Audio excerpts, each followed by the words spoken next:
and Fibonacci square, the Fibonacci sequence, which is that divine proportion, that beautiful growth, the ideal aspect what people aspire to do.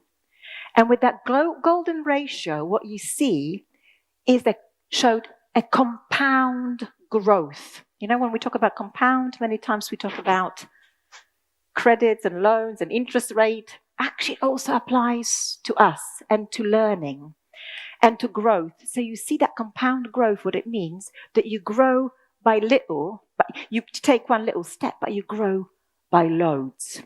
So imagine applying that compound growth, that golden ratio, Fibonacci sequence into our own lives and learning. And this is where that practical aspect comes into place, what I want to share with you.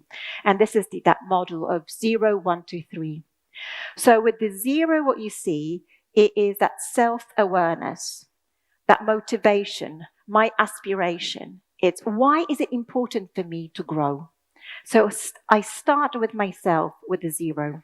1, I set myself time to have at least 1 hour a week to have conscious and continuous learning, because this is what we're talking about, conscious and continuous learning.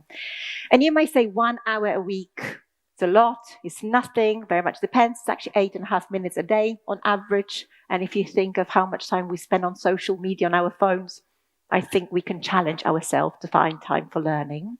But of course, at 1 hour a week is a minimum to create that habit of conscious and continuous learning. And it's important to bring in that habit into your daily routines.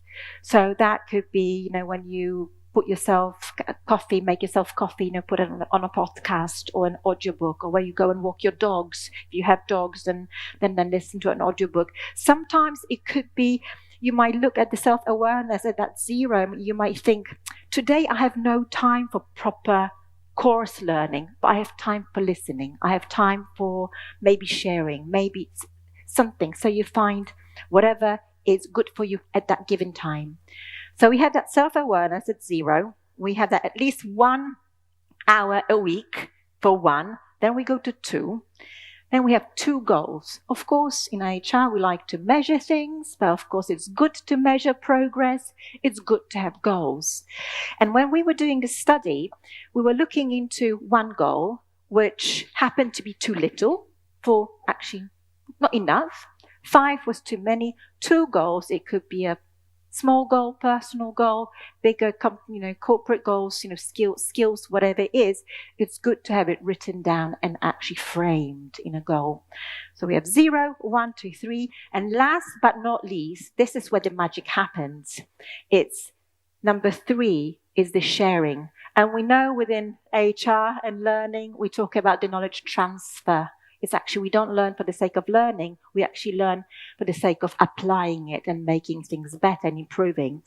And number 3 is to share with at least 3 people. And there's also magic in the number 3.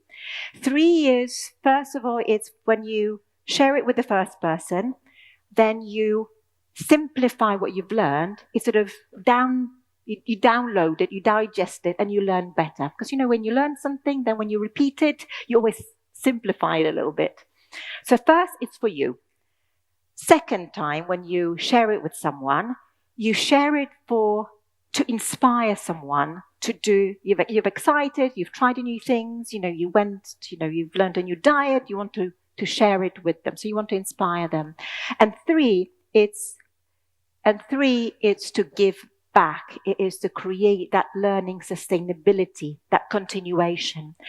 And then we go back to 0 again. And you see it is like a model, like a cycle.